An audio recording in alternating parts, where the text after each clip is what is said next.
Have you ever wondered why, all over the world, from Rome to St. Petersburg, from Alexandria to Paris, these strange, solitary giants stand? Huge, perfectly polished stone pillars reaching towards the sky to which nothing is attached. Historians, with a smile, explain to us that these are simply monuments, triumphal columns, tributes to emperors, military leaders, and forgotten gods.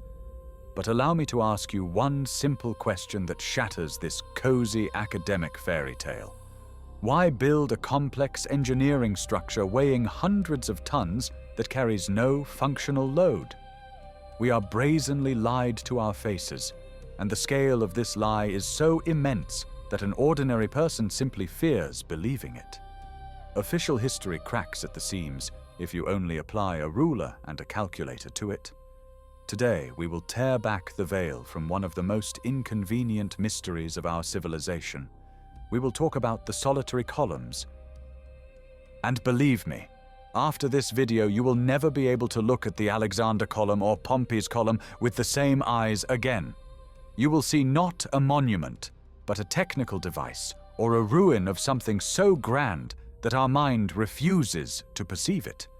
Let's start with facts that lie on the surface, but which we are used to ignoring. Let's take, for example, the Jewel of St. Petersburg, the Alexander column. We are told that it was installed in 1834. Architect Auguste Montferrand allegedly used an ingenious system of scaffolding, ropes, and the muscular strength of thousands of soldiers. Sounds heroic, doesn't it? And now, let's turn on our logic and refer to the dry figures and material resistance. The weight of the column's shaft is over 600 tons. It is a monolith, a solid piece of granite. Do you even imagine what 600 tons is? That is the weight of 10 modern railway cars loaded with coal or 3 huge Boeing 747 passenger planes. And we are offered to believe that this colossal weight was moved on wooden rollers using hemp ropes? Engineers and builders who work with modern heavy machinery know that lifting a load weighing even 100 tons is a highly complex special operation, requiring hydraulics, steel cables, and computer calculation of loads. And here we are shown pictures from Montferrand's album, where drawn little men cheerfully pull ropes. This is not technical documentation. This is a comic book for naive children. If we calculate the coefficient of friction, the tensile strength of hemp, and the required force, it will turn out that lifting such a monolith would require such a number of people that it would be physically impossible to place them on Palace Square. They would simply crush each other. But the most interesting thing is not even in the lifting. The most interesting thing is in the processing. Approach any of these columns closely. Look at the quality of the polishing. It's a perfect sheen. Granite is one of the hardest materials on Earth.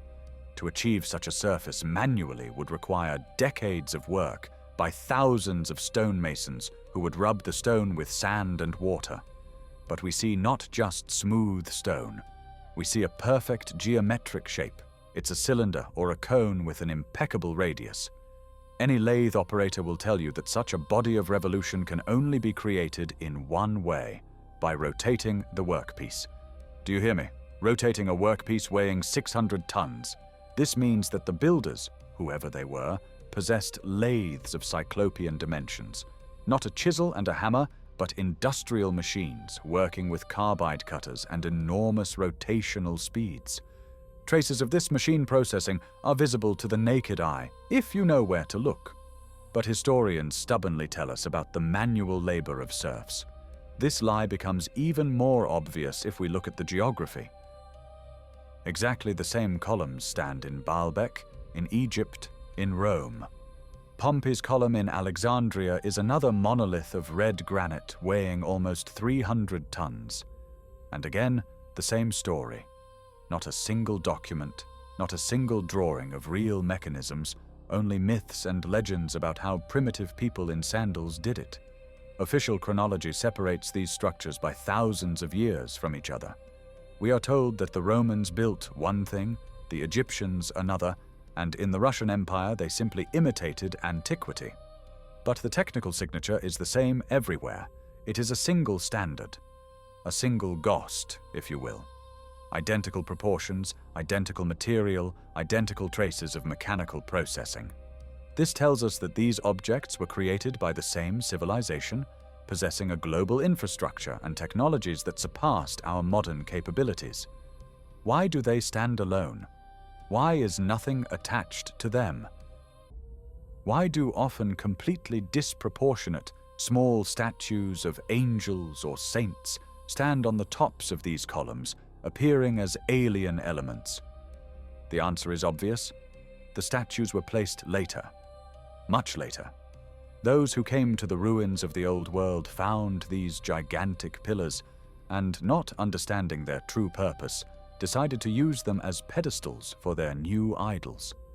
This is cargo cult in its purest form.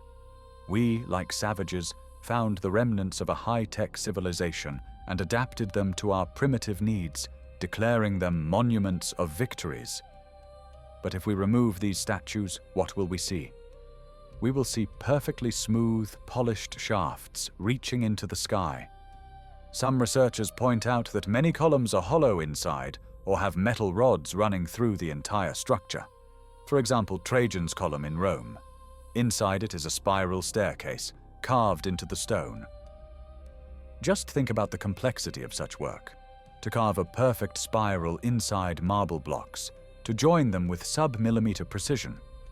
This is a level of precision available today only to computer numerical control, CNC machines. Why such complexity for a monument? Why make it functional internally if externally it's just decor? We stand on the threshold of a terrifying discovery. These columns were never monuments. They were part of a gigantic technical network, spanning the entire planet. Perhaps they were supports for something that was destroyed. Or perhaps they themselves were devices, generators, transmitters, atmospheric capacitors. We are used to thinking that electricity was discovered in the 19th century. But what if we simply rediscovered what was available to humanity thousands of years ago? What if these granite behemoths are the remnants of a single energy system of the past, which we foolishly call temples and monuments? Look at the composition of granite. It is crystalline quartz, possessing a piezoelectric effect. When compressed, it generates an electrical charge. 600 tons of granite create colossal internal pressure. This is not just a stone. It is a huge battery standing on strictly defined geodesic points of the Earth. Official science fears these questions like fire, because if it is admitted that the Alexander column cannot be made by hand, the entire history of the 19th century will have to be rewritten. It will have to be acknowledged that there was no backward, Bast-Chewed Russia, but rather a territory with the highest technologies, which then suddenly disappeared. Where did these machines go? Where did the masters go? Why did a break in the technological chain occur? The answer to this question lies in demographic collapses and strange inconsistencies in population censuses, which we will discuss a little later. But for now, fix this fact in your mind. Solitary columns are markers of lies. These are material proofs of the existence of another history, which has been meticulously erased from us. And the deeper we dig, the more terrifying the picture will become. We have only just begun to dismantle this foundation of lies, and believe me, beneath it lie the ruins of our true past. Let's delve into the technical details that would make any engineer with a specialized education's hair stand on end. If we discard the tales of tour guides and open textbooks on material resistance and logistics, the official version of the construction of the columns of St. Isaac's Cathedral, or the Alexander column itself, will crumble to dust. We are told that granite was quarried in the Putalaxa quarries, cut by hand, loaded onto wooden barges, and transported to St. Petersburg. Sounds like a plan, but let's calculate. The weight of one column of St. Isaac's Cathedral is 114 tons. There are 112 of them in total. Do you understand the scale of the logistical operation?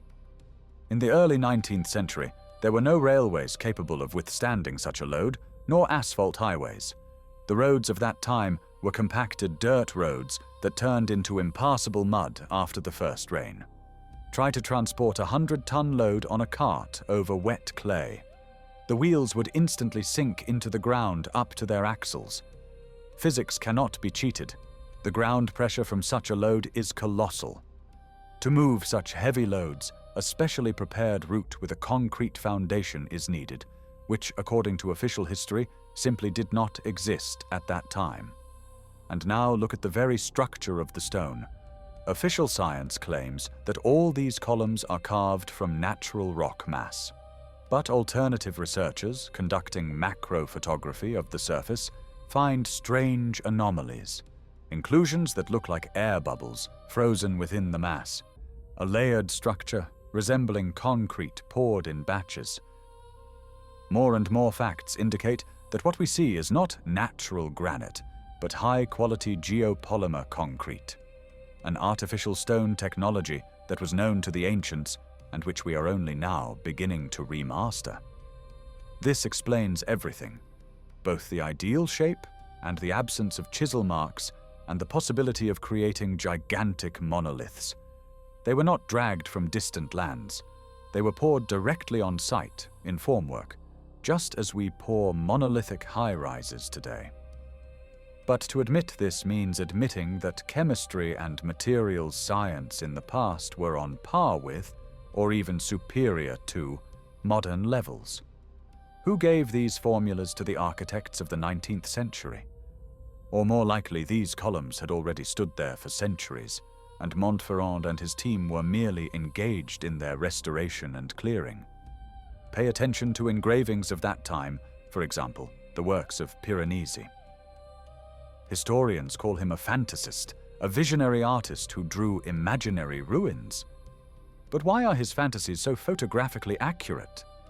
In his engravings, we see gigantic structures, overgrown with trees, buried under earth, among which small people in rags wander. These people are clearly not builders. They are inhabitants of ruins. They light fires at the base of cyclopean columns, using the debris of magnificent architecture as furniture. This is a post-apocalyptic picture, a picture of a world that survived a global catastrophe. And these solitary columns, scattered throughout the world, are the framework of that lost world. The skeleton of a gigantic planetary-scale building whose walls were swept away by a cataclysm. Let's move to Baalbek, in the territory of modern Lebanon.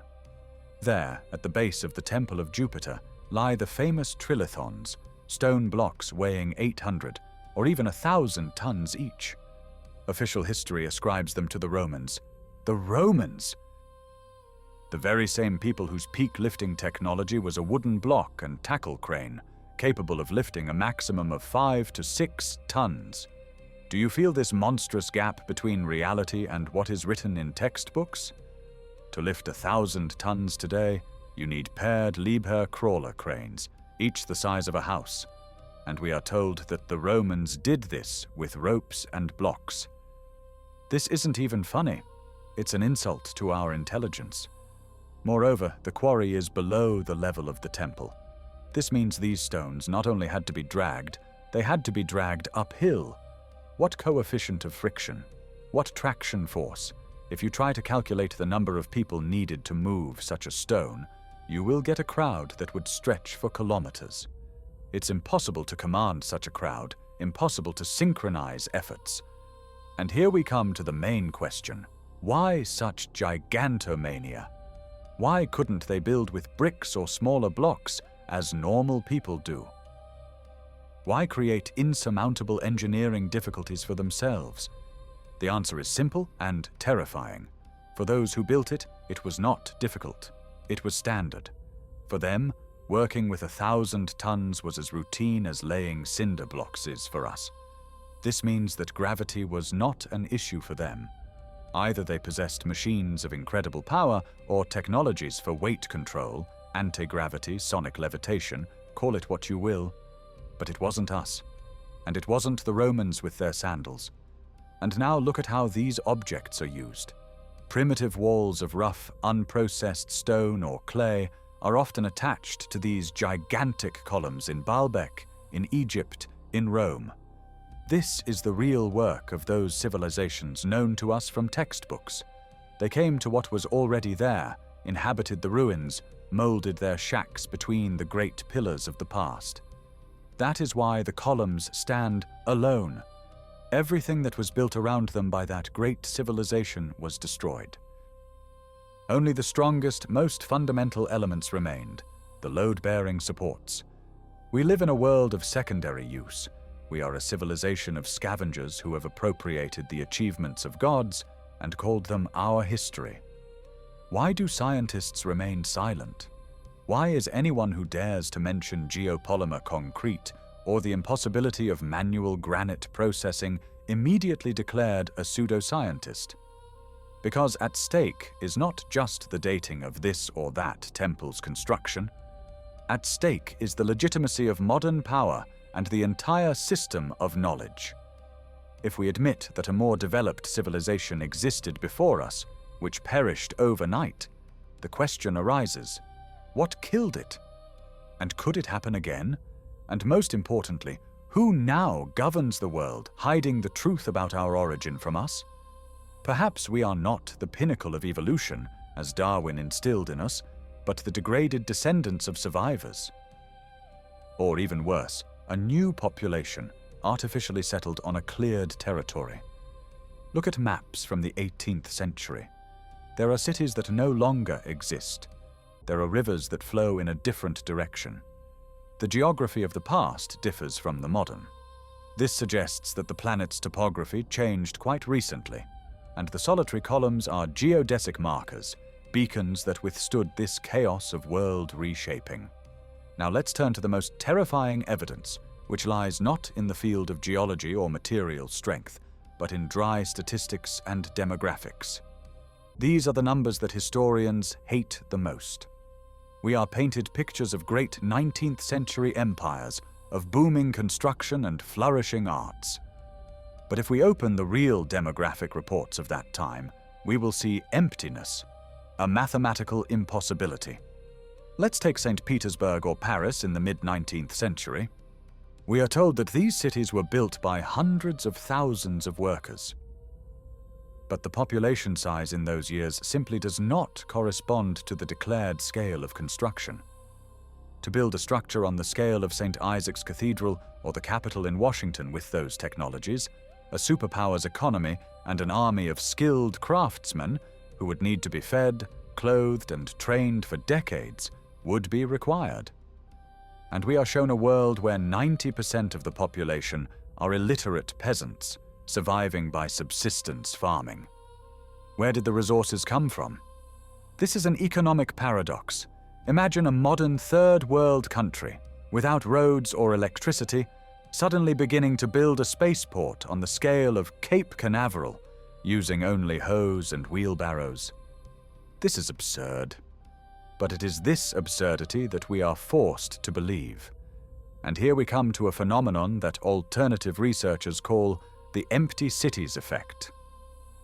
Look at the first daguerreotypes and photographs from the 1850s and 1860s.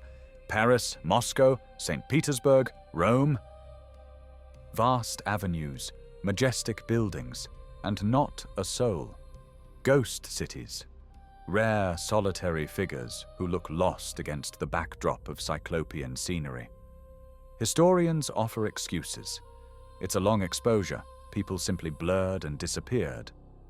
But the water in the rivers in these photos is clear. The shadows from the trees are clear. Yet the crowds of people who should be teeming in the capitals of empires have vanished without a trace. No, friends. This is not long exposure. This is a snapshot of the moment of settlement. We see the world immediately after a reset.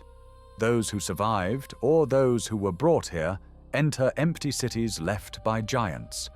And this is where the solitary columns acquire their true meaning. These are not monuments. These are surviving fragments of infrastructure that proved too robust to be swept away by a catastrophe we call the mud flood. Look at the bases of these columns. Very often, Archaeological excavations show that what we consider ground level is actually an accumulation several meters thick. The columns extend deep downwards. They do not have a foundation in the usual sense. They are simply buried under soil, clay, and sand. The Roman Forum was excavated from beneath a multi-meter layer of earth. The Polytechnic Museum in Moscow, buildings in Kazan and Omsk, everywhere we see buried floors, windows and doors going underground. They try to convince us that this is how it was built, that this is a cultural layer. Are you serious?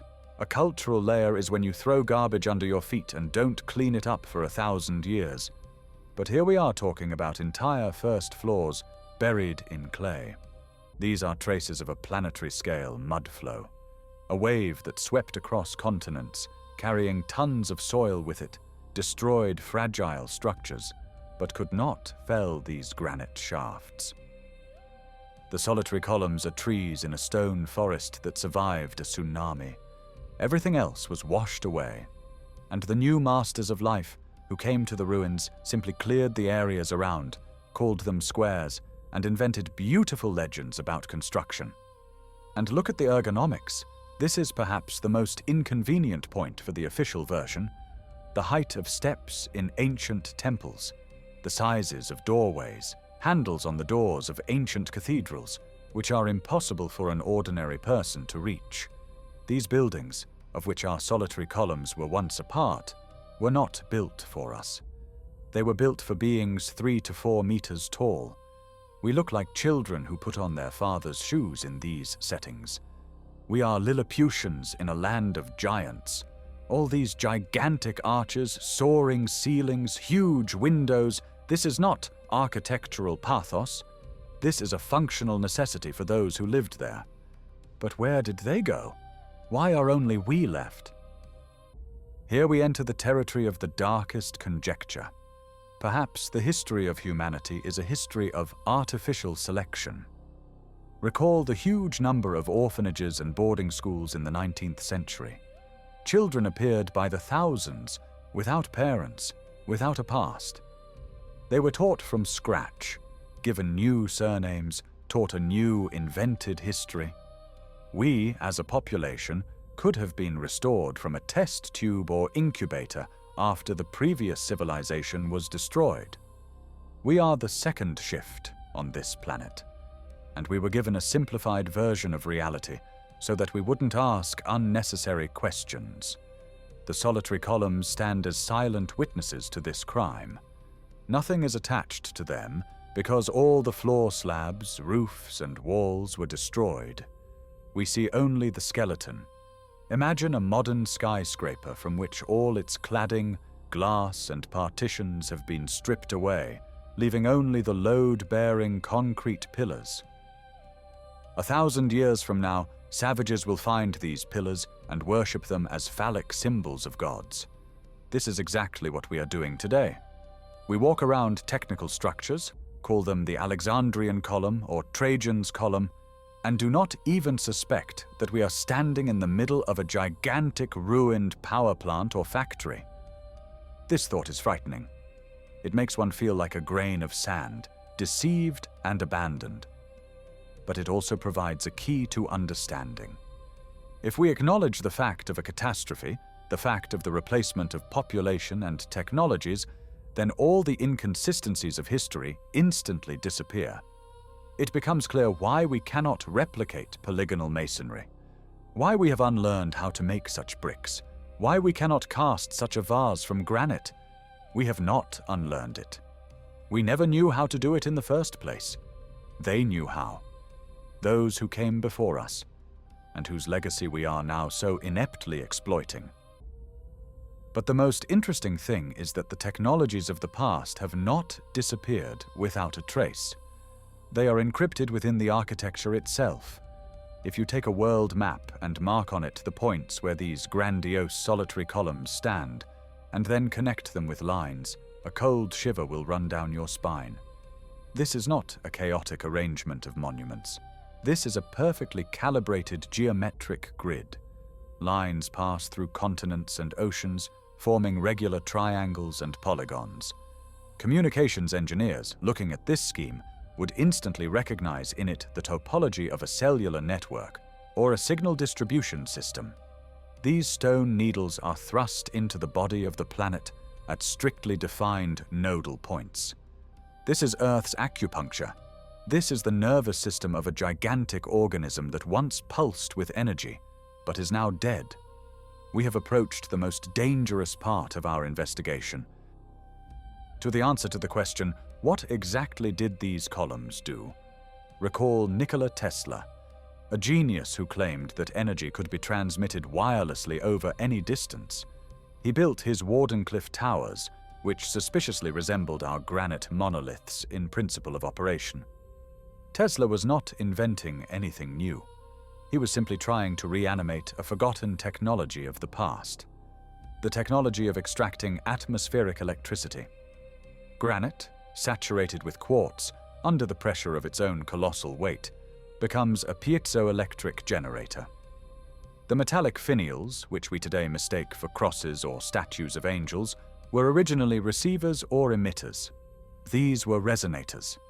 The entire planet was covered by a dome of free, clean, infinite energy.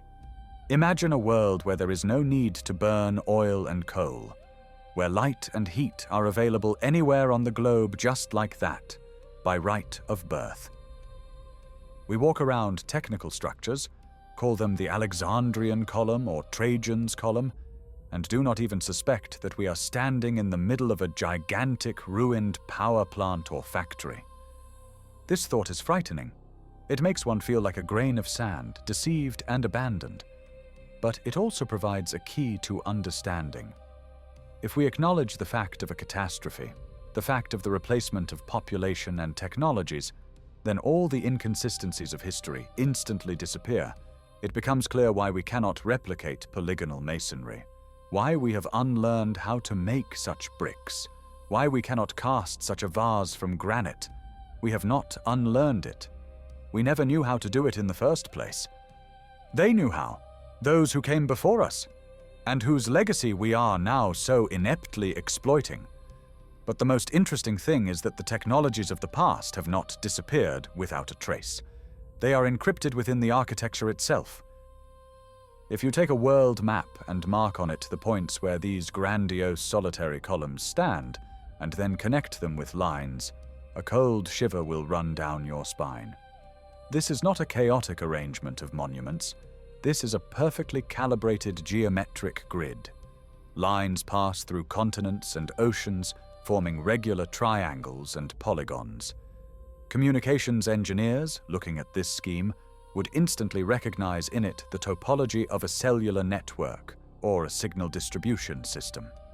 These stone needles are thrust into the body of the planet at strictly defined nodal points. This is Earth's acupuncture. This is the nervous system of a gigantic organism that once pulsed with energy, but is now dead. We have approached the most dangerous part of our investigation. To the answer to the question, what exactly did these columns do?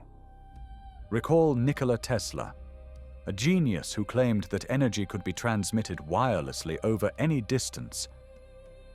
He built his Wardenclyffe towers, which suspiciously resembled our granite monoliths in principle of operation. Tesla was not inventing anything new.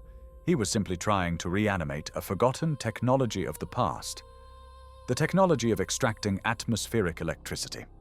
Granite, saturated with quartz, under the pressure of its own colossal weight, becomes a piezoelectric generator.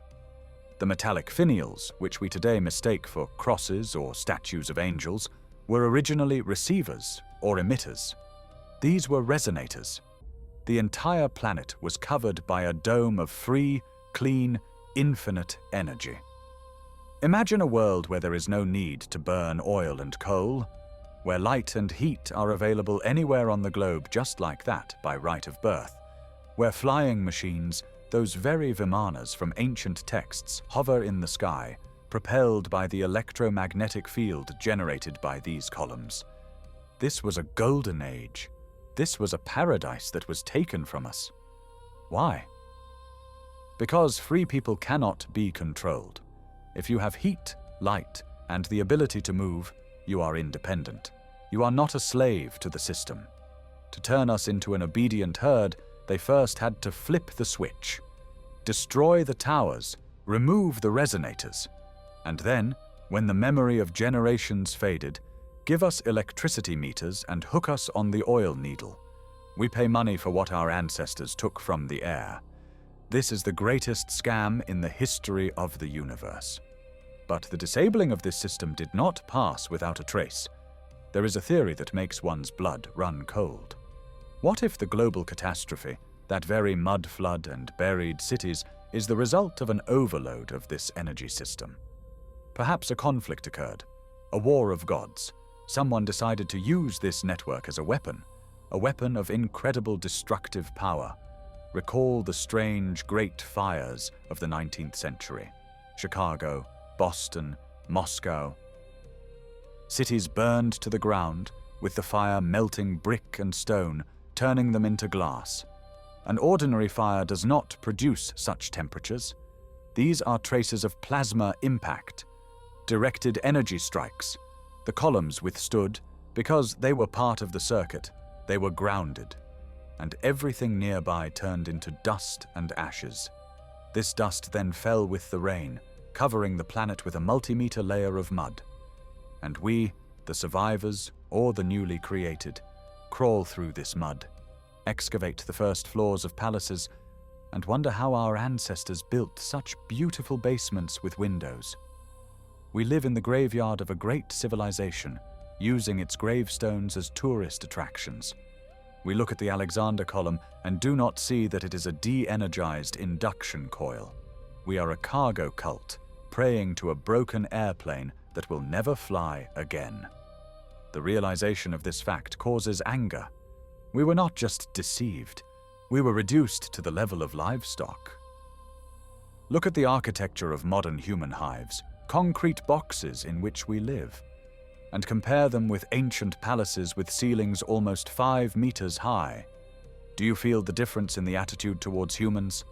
Then man was a creator, equal to gods. Now man is an economic unit, a battery, a resource. Those who seized power after the catastrophe rewrote history, invented Scaliger's chronology, extended centuries, divided the unified world into warring states so that we could never unite and restore what was lost. Divide and conquer.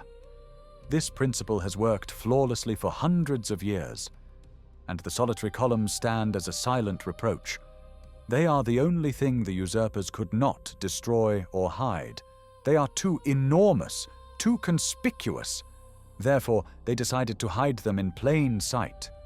Call them monuments, invent legends about Montferrand and Roman emperors, conceal the technology behind the facade of art. This is a brilliant move.